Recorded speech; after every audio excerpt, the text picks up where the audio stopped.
ধরুন হঠাৎ করে টানা ৩ বছরের জন্য পৃথিবী থেকে বিদ্যুৎ উধাও হয়ে গেল। তখন আমাদের চারপাশটা কেমন দাঁড়াবে? মোবাইল, গাড়ি, কম্পিউটার, অফিস কোর্ট কিছুই কি স্বাভাবিক থাকবে? আজকের গল্পে আমরা ঠিক এই প্রশ্নেরই উত্তর খুঁজব। কারণ সারভাইভাল ফ্যামিলি নামের এই কাহিনীতে দেখানো হয়েছে আমাদের দৈনন্দিন জীবনের সবচেয়ে অপরিহার্য উপাদান বিদ্যুৎ যদি হঠাৎ হারিয়ে যায় তাহলে মানবজীবন কতটা বদলে যেতে পারে। তাই প্রস্তুত হয়ে বসুন, শুরু করছি। জাপানের রাজধানী টোকিও অত্যন্ত ব্যস্ত, আধুনিক এবং প্রযুক্তি নির্ভর একটি শহর। প্রতিদিনের মতোই মানুষজন নিজেদের কাজকর্মে ডুবে আছে। এই শহরেই থাকে ইয়োশি নামের একজন ব্যক্তি, তার ছোট পরিবার নিয়ে। তার পরিবারে 4 জন সদস্য: স্ত্রী মিৎসুই, ছেলে কেনজি এবং মেয়ে ইউই। এই পরিবারের দিকে একটু লক্ষ্য করলে খুব সহজেই বোঝা যায় তারা প্রযুক্তির উপর কতটা নির্ভরশীল। কেনজি আর ইউই প্রায় সবসময়ই নিজেদের ফোন নিয়ে ব্যস্ত থাকে। অন্যদিকে ইয়োশি অফিস থেকে ফিরে টেলিভিশন দেখতে বসে, আর মিৎসুই রান্নাঘরে কাজ সামলাচ্ছে। কিন্তু একটা বিষয় স্পষ্ট, তারা একই ছাদের নিচে থাকলেও যেন মানসিকভাবে অনেক দূরে অবস্থান করছে। কেউ কারো সাথে সময় কাটায় না, একসাথে কোথাও ঘুরতে যায় না, যেন প্রযুক্তিই তাদের জীবনের একমাত্র বিনোদন। এরপর আসে পরের দিন সকাল। ইয়োশির ঘুম ভাঙতে দেরি হয়ে যায়, কারণ অ্যালার্ম ক্লক ঠিক সময়ে বাজেনি। তাড়াহুড়ো করে সে উঠে পড়ে, কিন্তু এখন কয়টা বাজে সেটাও বুঝতে পারছে না, কারণ ঘরের কোথাও বিদ্যুৎ নেই। আধুনিক ঘড়িগুলো বিদ্যুৎ নির্ভর, তাই সেগুলোও বন্ধ। অবাক করার বিষয়, কারেন্ট না থাকলে সাধারণত আইপিএস বা ব্যাকআপ সিস্টেম কাজ করার কথা, কিন্তু সেটাও সম্পূর্ণ অচল। এদিকে ইউই ঘুম থেকে উঠে ফোন হাতে নিয়ে দেখে সেটি বন্ধ হয়ে আছে, চার্জ শেষ। গরমে সবার অবস্থা খারাপ হয়ে যাচ্ছে, ফ্যান, এসি কিছুই চলছে না। এই পরিস্থিতি দেখে ইয়োশি বিদ্যুৎ অফিসে ফোন করার চেষ্টা করে, কিন্তু সেটাও সম্ভব হয় না, কারণ ল্যান্ডলাইন বা অন্যান্য সিস্টেমও বিদ্যুৎ নির্ভর। অবস্থা যাই হোক, জীবন তো থেমে থাকে না। কেনজি ও ইউই স্কুলের জন্য বেরিয়ে পড়ে, ইয়োশি যায় অফিসে। তারা লিফটের সামনে এসে দেখে প্রচুর মানুষের ভিড়। সেখানে দাঁড়িয়ে জানতে পারে শুধু তাদের ফ্ল্যাট নয়, পুরো বিল্ডিংয়েই রাত থেকে বিদ্যুৎ নেই, এমনকি জেনারেটরও কাজ করছে না। উঁচু বিল্ডিং হওয়ায় সবাই বাধ্য হয়ে সিঁড়ি ব্যবহার করে নিচে নামছে। এদিকে ইয়োশির অফিসে পৌঁছাতে দেরি হয়ে যাচ্ছে। সে দ্রুত স্টেশনের দিকে যায়, কিন্তু সেখানে গিয়ে আরও বড় সমস্যা দেখতে পায়। অসংখ্য মানুষ দাঁড়িয়ে আছে, কিন্তু কোনো ট্রেন চলছে না। খোঁজ নিয়ে জানা যায় বিদ্যুৎ না থাকায় ট্রেনগুলো মাঝপথেই থেমে গেছে। আধুনিক রেল ব্যবস্থা সম্পূর্ণ বিদ্যুৎ নির্ভর, তাই কোনো ট্রেনই গন্তব্যে পৌঁছাতে পারেনি। তবু ইয়োশি হাল ছাড়ে না। সে বাস ধরার চেষ্টা করে, কিন্তু বাস সার্ভিসও অচল, ইলেকট্রিক সিস্টেম ছাড়া কিছুই চলছে না। অবশেষে বাধ্য হয়ে তাকে হেঁটেই অফিসের দিকে রওনা হতে হয়। অন্যদিকে ইউই সাইকেলে করে স্কুলে যাচ্ছে, তাই তার সমস্যা তুলনামূলক কম। কিন্তু সে হঠাৎ থেমে চারপাশে তাকায়। শহরের এই চেহারা সে আগে কখনো দেখেনি। সবাই পায়ে হেঁটে ছুটছে, চারদিকে অস্থিরতা। মজার ব্যাপার হলো, কোটি টাকার গাড়ির মালিকরাও এখন ইউইয়ের সাইকেল কিনতে আগ্রহী। তারা মোটা অঙ্কের টাকা অফার করে, কিন্তু ইউই সাইকেল বিক্রি করতে রাজি হয় না। অনেক কষ্টে ইয়োশি অফিসে পৌঁছায়, কিন্তু সেখানে গিয়ে দেখে সবাই একই সমস্যায় পড়েছে। অফিসের অটোমেটিক দরজা বিদ্যুৎ ছাড়া খুলছে না। শেষ পর্যন্ত দরজা ভেঙে ভেতরে ঢুকতে হয়, কিন্তু ভেতরে ঢুকেও লাভ নেই। সব কম্পিউটার বন্ধ, কোনো কাজ করা সম্ভব নয়, আইপিএসও কাজ করছে না। অফিস কার্যত অচল। এদিকে বাড়িতে মিসুই গরমে কাজ করতে করতে ক্লান্ত হয়ে পড়ে। ময়লা ফেলতে বাইরে গিয়ে প্রতিবেশীদের সাথে দেখা হয়, কিন্তু কেউই জানে না কেন এই পরিস্থিতি হয়েছে। সবাই চিন্তিত, রাতটা কিভাবে কাটবে। তারা সিদ্ধান্ত নেয় মোমবাতি কিনতে যাবে, অন্তত আলো তো দরকার। মিসুই দোকানে গিয়ে দেখে চার্জার লাইট, ব্যাটারি সব আগেই শেষ, কেবল কিছু মোমবাতি বাকি আছে। সে সেগুলো কিনে নেয়। অন্যদিকে অফিসে সবাই বসে আছে, কাজ নেই। বিদ্যুৎ ছাড়া ইলেকট্রনিক ডিভাইস কাজ করবে না, এটাই স্বাভাবিক। ধীরে ধীরে সবার মনে সন্দেহ তৈরি হয়, এটা কি সত্যিই সাধারণ বিদ্যুৎ বিভ্রাট? বিদ্যুৎ অফিস থেকেও কোনো ঘোষণা আসেনি। সবচেয়ে বড় প্রশ্ন, আইপিএস আর জেনারেটর কেন কাজ করছে না? তবুও সবাই আশা করে রাতের মধ্যেই হয়তো সব ঠিক হয়ে যাবে। অফিসের বস ঘোষণা দেয়, আজকের জন্য অফিস বন্ধ। ইওসি বাইরে বেরিয়ে দেখে রাস্তায় কোনো যানবাহন নেই। এতটা পথ হাঁটা সম্ভব না, তাই সে সাইকেল কেনার সিদ্ধান্ত নেয়। কিন্তু দোকানে গিয়ে দেখে দামের অবস্থা আকাশ ছোঁয়া। আগে যে দামে 3টা সাইকেল পাওয়া যেত, এখন সেই দামে একটা। তবুও পরিস্থিতির কারণে সে বাধ্য হয়ে বেশি দামে সাইকেল কিনে ফেলে। রাত নেমে আসে, তবুও বিদ্যুৎ ফিরে না। তারা ঘরের বিভিন্ন জায়গায় মোমবাতি জ্বালায়, সেই আলোতেই রাতের খাবার খায়। কিন্তু সমস্যার শেষ নেই। টয়লেট ফ্লাশ হচ্ছে না, ট্যাপ থেকে পানি আসছে না। বুঝতে পারে পরের দিন পানি কিনতে হবে। সবাই নিজ নিজ রুমে বসে থাকে, কোনো কাজ নেই। হঠাৎ তারা দেখে আকাশে পূর্ণিমার চাঁদ উঠেছে। সবাই বারান্দায় গিয়ে দাঁড়ায়। অনেক দিন পর তারা একসাথে বসে গল্প করে। এমন সময় তারা আগে কখনো কাটায়নি। এভাবেই 2 দিন কেটে যায়। আজ 3য় দিন। কারেন্ট না থাকায় পুরো অ্যাপার্টমেন্ট নোংরা হয়ে যাচ্ছে। ওয়াশিং মেশিন বন্ধ, ক্লিনার বন্ধ, সব কিছু অচল। মাত্র 3 দিনে তাদের জীবনযাত্রা পুরোপুরি বদলে গেছে। স্কুলেও ঠিকমতো পড়াশোনা হচ্ছে না। দূরের ছাত্ররা আসা বন্ধ করে দিয়েছে। অফিস থেকেও জানানো হয় বিদ্যুৎ না আসা পর্যন্ত বন্ধ থাকবে। ইওসি চিন্তিত হয়ে বসকে জিজ্ঞেস করে, স্যালারি কি পাওয়া যাবে? বস জানায়, অফিস পুরোপুরি বন্ধ, তাই এই মুহূর্তে বেতন দেওয়া সম্ভব নয়। এটা শুনে ইওসি দুশ্চিন্তায় পড়ে যায়। সামনে কি হতে যাচ্ছে সে বুঝতে পারছে না। ফেরার পথে সে দেখে তার বস পরিবার নিয়ে শহর ছাড়ছে।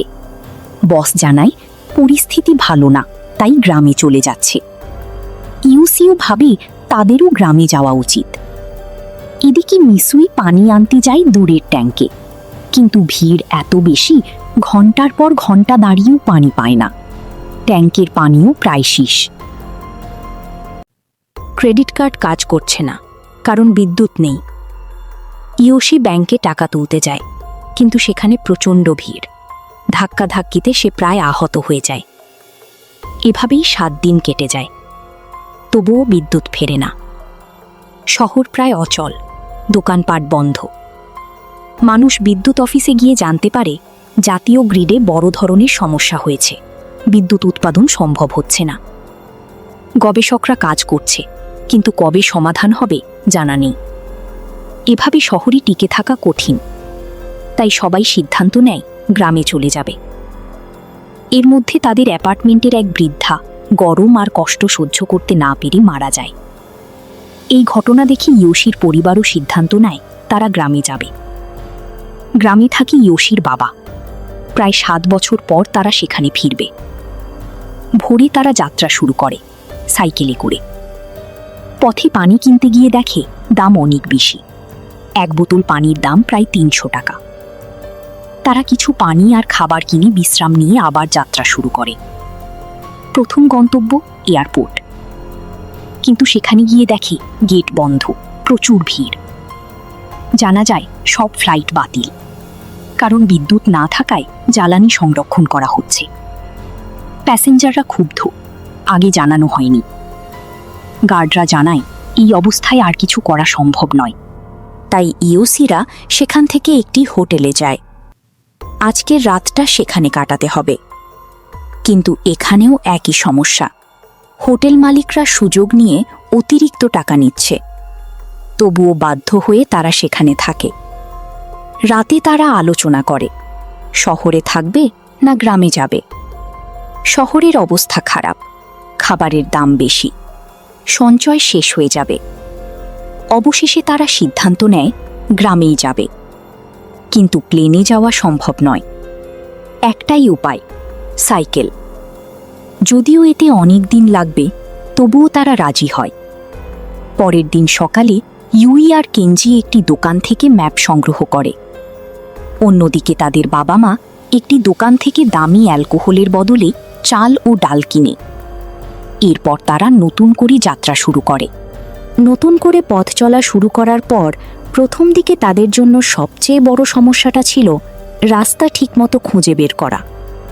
ম্যাপ থাকলেও সেটার সাথে বাস্তব রাস্তাগুলো মেলাতে বেশ বেগ পেতে হচ্ছিল। কখনো ভুল পথে ঢুকে পড়ছিল, আবার কখনো থেমে দিক নির্ণয় করতে হচ্ছিল। তবে কিছুটা সময় পার হওয়ার পর তারা সঠিক পথ খুঁজে পায় এবং ধীরে ধীরে সামনে এগোতে থাকে। অনেকটা পথ অতিক্রম করার পর তারা এক জায়গায় থামে বিশ্রামের জন্য। দিনের ক্লান্তি কাটাতে তারা সিদ্ধান্ত নেয় আজকের রাতটা এখানেই কাটাবে। চারপাশে নির্জন পরিবেশ, কোনো জনবসতি নেই। তারা নিজেদের মতো করে জায়গা ঠিক করে বসে পড়ে।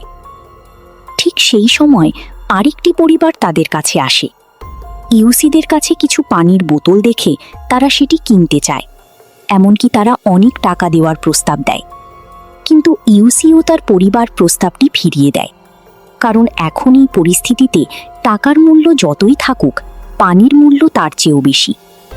টাকা দিয়ে সবকিছু কেনা সম্ভব হলেও সংকটের সময় পানি সবচেয়ে গুরুত্বপূর্ণ সম্পদ। এরপর তারা নিজেদের কাছে থাকা খাবার খেয়ে রাতের প্রস্তুতি নিতে থাকে। কিন্তু রাত নামতেই নতুন সমস্যা দেখা দেয়, প্রচণ্ড ঠান্ডা। তারা এমন ঠান্ডার জন্য প্রস্তুত ছিল না, তবুও বাধ্য হয়ে সেখানেই রাত কাটাতে হয়। রাতের মধ্যে আরও একটি বিপত্তি ঘটে। কেউ একজন চুপি চুপি এসে তাদের কিছু পানির বোতল চুরি করে নিয়ে যায়। কেঞ্জি সেটা টের পেয়ে চোরের পিছু নেয়, কিন্তু কাছাকাছি গিয়ে সে যা দেখে তাতে তার মন বদলে যায়। যে লোকটি পানি নিয়েছে সে আসলে নিজের ছোট সন্তানের জন্য সেটা নিয়েছে। শিশুটি তৃষ্ণায় কষ্ট পাচ্ছিল। এই দৃশ্য দেখে কেঞ্জি আর কিছু না বলে চুপচাপ ফিরে আসে। পরের দিন তারা আবার যাত্রা শুরু করে। পথে যেতে যেতে তারা একটি টানেলের সামনে এসে পৌঁছায়। এই টানেলটি পার হওয়া ছাড়া সামনে যাওয়ার আর কোনো উপায় নেই, কিন্তু ভেতরে একেবারে অন্ধকার, একদমই কিছু দেখা যাচ্ছে না। আলো না থাকায় পথ বোঝা কঠিন হয়ে পড়ে। তখন তারা সেখানে থাকা কিছু বয়স্ক মহিলার সাহায্য নেয়। তাদের সহায়তায় ধীরে ধীরে টানেলটি পার হতে সক্ষম হয়। এইভাবে দিন যেতে থাকে। এক সময় দেখতে দেখতে 16 দিন কেটে যায়। তারা এসে পৌঁছায় একটি নদীর ধারে। অনেকটা পথ পাড়ি দিয়ে তারা ক্লান্ত হয়ে পড়েছে, বসে বিশ্রাম নিতে থাকে। তাদের কাছে কিছু খাবার থাকলেও পানি প্রায় শেষ হয়ে গেছে। তৃষ্ণায় কষ্ট পেতে পেতে একসময় ইয়সি আর নিজেকে সামলাতে পারে না। সে নদীর পানি খেয়ে ফেলে, কিন্তু সেই পানি ছিল নোংরা, দুর্গন্ধযুক্ত। এরপর তারা আবার সামনে এগোতে থাকে। এক পর্যায়ে হঠাৎ করে শুরু হয় প্রবল বৃষ্টি, সাথে ছিল ঝোড়ো বাতাস। পরিস্থিতি খারাপ দেখে তারা রাস্তার পাশে সাইকেল রেখে একটি ব্রিজের নিচে আশ্রয় নেয়। সেদিন প্রচণ্ড বৃষ্টি হয়। বৃষ্টি থামার পর তারা বুঝতে পারে তাদের অনেক ক্ষতি হয়ে গেছে। সাইকেলগুলোর বেশ কিছু অংশ নষ্ট হয়েছে, একটি সাইকেল পুরোপুরি অচল হয়ে পড়ে। তাদের কাপড় কাদামাখা হয়ে গেছে, খাবারও নষ্ট হয়ে গেছে। এর মধ্যে আরেকটি সমস্যা দেখা দেয়। ইয়োসি অসুস্থ হয়ে পড়ে। আগের দিন নোংরা পানি পান করার ফলে তার পেট খারাপ হয়েছে। পরিস্থিতি সামলাতে কিঞ্জি ও ইউই কাছের একটি সুপার শপে যায়। তাদের লক্ষ্য ঔষধ, মোমবাতি এবং কিছু প্রয়োজনীয় জিনিস সংগ্রহ করা। কিন্তু সেখানে গিয়ে তারা হতাশ হয়। ভালো খাবার প্রায় নেই। শেষ পর্যন্ত বাধ্য হয়ে তারা বিড়ালের খাবার নিয়ে আসে। অন্তত সেটি খেয়ে কিছুটা ক্ষুধা মেটানো যাবে। পানির বিকল্প হিসেবে তারা পায় ব্যাটারি বিশুদ্ধকরণ পানি। পান করা যায় ঠিকই, কিন্তু স্বাদ অত্যন্ত খারাপ। এই সব জিনিস নিয়ে তারা আবার বাবা মায়ের কাছে ফিরে আসে। বিড়ালের খাবার খাওয়া তাদের জন্য খুবই কঠিন হয়ে দাঁড়ায়, তবুও না খেয়ে থাকার উপায় নেই। এদিকে একটি সাইকেল অচল হয়ে পড়েছিল। কিঞ্জি নিজের বুদ্ধি খাটিয়ে ফোনের ব্যাক কভার ব্যবহার করে সেটি কোনোভাবে ঠিক করে ফেলে। এরপর তারা আবার যাত্রা শুরু করে। এই অস্বাভাবিক খাবার আর বিশুদ্ধকরণ পানি খেয়ে তারা আরও 1 সপ্তাহ পার করে। এখন তাদের যাত্রার 22তম দিন। এই সময় তারা আরেকটি পরিবারের সাথে দেখা করে। এই পরিবারটি আয়ুর্বেদিক জ্ঞান সম্পন্ন ছিল। তারা জঙ্গলের কিছু গাছপালা সম্পর্কে জানায়, যেগুলো সিদ্ধ করে খাওয়া যায় এবং পুষ্টিগুণও রয়েছে। শুধু তাই নয়, তারা আরও শেখায় কিভাবে পানি ফিল্টার করতে হয়, কিভাবে দীর্ঘদিন খাবার সংরক্ষণ করা যায়। এই জ্ঞান তাদের জন্য অত্যন্ত গুরুত্বপূর্ণ হয়ে ওঠে। এই পরিবারটির কাছ থেকে শেখার পর তারা আবার নিজেদের পথে এগিয়ে যায়। এভাবে আরও দিন কেটে যায়। অবশেষে ৪৩তম দিনে তারা একটি বাজারের কাছে পৌঁছে। সেখানে গিয়ে দেখে খাবারের কিছুটা ব্যবস্থা আছে, নদীর মাছ রান্না করা হয়েছে। এটা দেখে তারা আনন্দে লাইনে দাঁড়িয়ে যায়। কিন্তু দুর্ভাগ্য, তাদের সামনে পৌঁছাতে পৌঁছাতে সব খাবার শেষ হয়ে যায়।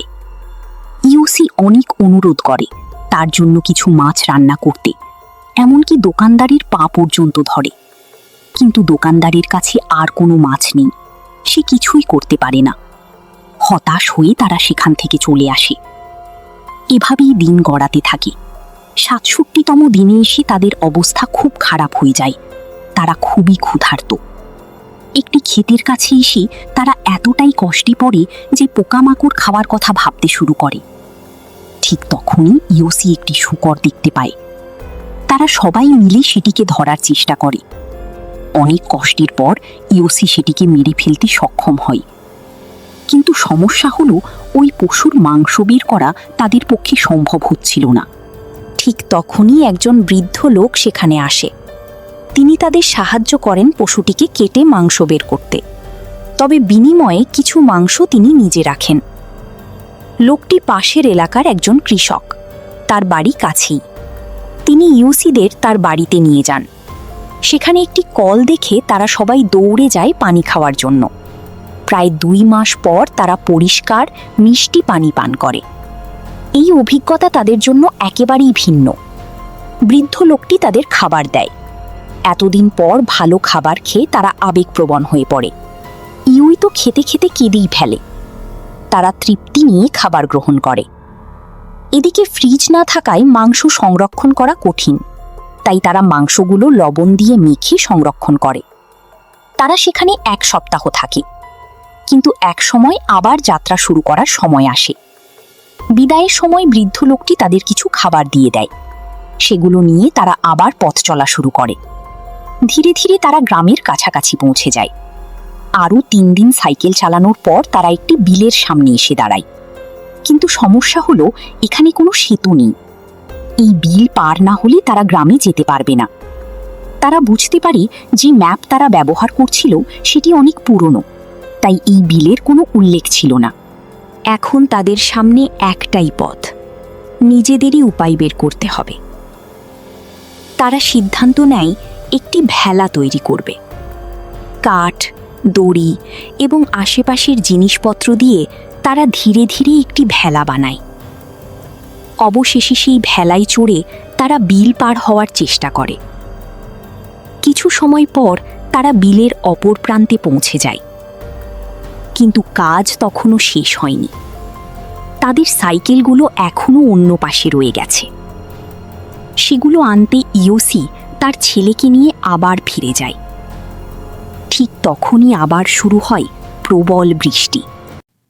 প্রবল বৃষ্টির মধ্যে ইয়োসি আর তার ছেলে আবার বিলের দিকে এগোচ্ছিল সাইকেলগুলো আনার জন্য। কিন্তু প্রকৃতি যেন এবার তাদের সাথে নিষ্ঠুর খেলায় মেতে ওঠে। ঝড়ো হাওয়া আর ভারী বৃষ্টির কারণে হঠাৎ করেই তারা যে ভেলাটা বানিয়েছিল সেটি ভেঙে যায়। এই দুর্ঘটনার মুহূর্তেই ইয়োসি পানিতে পড়ে যায়। যদিও সে সাঁতার জানত, কিন্তু বৃষ্টির তীব্রতা, স্রোতের চাপ আর চারপাশের বিশৃঙ্খল অবস্থার কারণে তাকে আর খুঁজে পাওয়া যাচ্ছিল না। ইউই আর কেঞ্জি দিশেহারা হয়ে যায়। তারা বারবার তাকে খুঁজতে থাকে। বৃষ্টি থামার পর আশেপাশে অনেক খোঁজাখুঁজি করা হয়, কিন্তু কোথাও ইয়োসির কোনো চিহ্ন মেলে না। শেষমেশ কেঞ্জি শুধু তার বাবার পরা একটি চুলা খুঁজে পায়। এইটুকু দেখেই তারা ধরে নেয় ইয়োসি আর বেঁচে নেই, হয়তো পানির স্রোতে ভেসে গেছে বা ডুবে মারা গেছে। এই বাস্তবতা মেনে নেওয়া তাদের জন্য অত্যন্ত কঠিন ছিল। শোক আর অসহায়তার ভার নিয়ে তারা আবার যাত্রা শুরু করে। মন ভেঙে গেছে, কিন্তু থেমে থাকার সুযোগ নেই। এভাবেই কেটে যায় আরও অনেক দিন। দেখতে দেখতে ৯৪ দিন পার হয়ে যায়। তারা একটি রেল লাইনের পাশ দিয়ে এগোচ্ছিল। ঠিক সেই সময় হঠাৎ করেই কিছু কুকুর তাদের উপর আক্রমণ করে বসে। আসলে তাদের ব্যাগে থাকা খাবারের গন্ধ পেয়ে কুকুরগুলো তাদের পিছু নিয়েছিল। কুকুরগুলোকে তাড়ানোর চেষ্টা করতে গিয়ে বড় বিপদ ঘটে। কেঞ্জির মা হঠাৎ করে নিচে পড়ে যায় এবং তার পা ভেঙে যায়। এখন পরিস্থিতি আরও জটিল হয়ে দাঁড়ায়। কেঞ্জি আর ইউই মিলে তাদের মাকে ধরে নিয়ে সামনে এগোতে থাকে, কিন্তু কুকুরগুলো আবারও আক্রমণ করতে উদ্যত হয়। ঠিক তখনই দূর থেকে একটি ট্রেন এসে উপস্থিত হয়।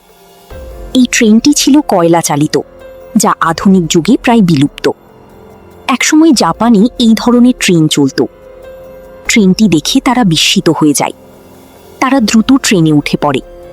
এই ট্রেনে কয়েকজন ডাক্তারও ছিল।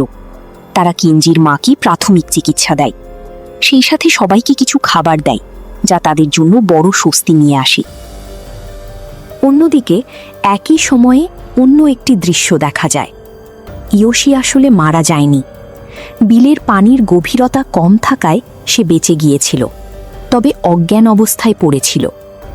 কিছু সময় পর তার জ্ঞান ফিরে আসে। সে উঠে দাঁড়ায় এবং ধীরে ধীরে হাঁটতে শুরু করে। একটি ক্ষেতের ধারে সে বসে বিশ্রাম নেয়। ঠিক সেই সময় দূর দিয়ে সেই কয়লা চালিত ট্রেনটি যাচ্ছিল। ইয়োশি ট্রেনটি দেখতে পেয়ে তার কাছে থাকা একটি মশাল জ্বালিয়ে উঁচু করে ধরে। এই সংকেতটি দূর থেকে কেঞ্জির মা দেখতে পায়। সে সঙ্গে সঙ্গে ট্রেন থামানোর জন্য বলে। ট্রেন থেমে গেলে ইউই আর কেঞ্জি নেমে দৌড়ে যায় এবং তাদের বাবাকে খুঁজে পায়। অনেক কষ্টের পর পুরো পরিবার আবার একত্রিত হয়। এই মুহূর্তটি ছিল তাদের জন্য আবেগে ভরা, যেন তারা নতুন করে জীবন ফিরে পেয়েছে। এরপর তারা ট্রেনে করেই তাদের গ্রামের দিকে এগোতে থাকে। অবশেষে দীর্ঘ ১০৮ দিন পর তারা তাদের গ্রামের বাড়িতে পৌঁছায়। সেখানে কেঞ্জির দাদা নদীর ধারে দাঁড়িয়ে মাছ ধরছিলেন। তাদের দেখে তিনি অবাক ও আনন্দিত হন। পরিবারের সবাই আবার একসাথে হয়, এবার স্থায়ীভাবে। এরপর কেটে যায় প্রায় ২.৫ বছর। এই পুরো সময় তারা গ্রামেই বসবাস করে। ধীরে ধীরে তারা গ্রামের জীবনের সাথে নিজেদের মানিয়ে নেয়। আগে যারা প্রযুক্তির উপর পুরোপুরি নির্ভরশীল ছিল, এখন তারা নিজেরাই কাজ করতে শিখে যায়। পুরুষরা মাছ ধরে, চাষাবাদ করে, মহিলারা ঘরের কাজ সামলায়। সব মিলিয়ে তারা এক নতুন জীবন গড়ে তোলে, যেখানে সরলতা আছে, পরিশ্রম আছে এবং সবচেয়ে বড় কথা, পারিবারিক বন্ধন আরও গভীর হয়েছে। তারা এখন অনেক বেশি সক্রিয়, কর্মঠ এবং প্রাণবন্ত। এইভাবে সময় চলতে থাকে। একদিন খুব ভোরে হঠাৎ করেই ইয়োশির ঘুম ভেঙে যায়। তার মনে হয় কোথাও যেন সাইরেনের শব্দ হচ্ছে। সে বাইরে বেরিয়ে আসে। পরিবারের সবাইও বেরিয়ে আসে। তারা দেখে চারপাশের মাইকগুলোতে শব্দ হচ্ছে, আর দূর থেকে একে একে লাইট জ্বলে উঠছে। ধীরে ধীরে স্পষ্ট হয়ে যায় বিদ্যুৎ ফিরে এসেছে। হ্যাঁ, দীর্ঘ প্রায় ৩ বছর পর বিদ্যুৎ আবার ফিরে আসে। টোকিও শহর আবার জীবন্ত হয়ে ওঠে। রাস্তাঘাটে আবার ব্যস্ততা ফিরে আসে।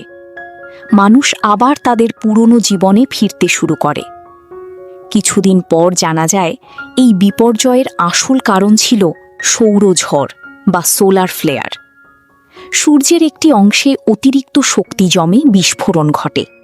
এর ফলে উচ্চমাত্রার বিকিরণ তৈরি হয়, যা পৃথিবীর বিদ্যুৎ ব্যবস্থাকে অচল করে দেয়। এই কারণেই এতদিন ধরে বিদ্যুৎ উৎপাদন বন্ধ ছিল। অবশেষে পরিস্থিতি স্বাভাবিক হলে ইয়োশির পরিবার আবার শহরে ফিরে আসে। কিন্তু তারা আর আগের মতো নেই। এখন তারা প্রযুক্তির দাস নয়। প্রযুক্তিকে তারা ব্যবহার করে প্রয়োজন অনুযায়ী।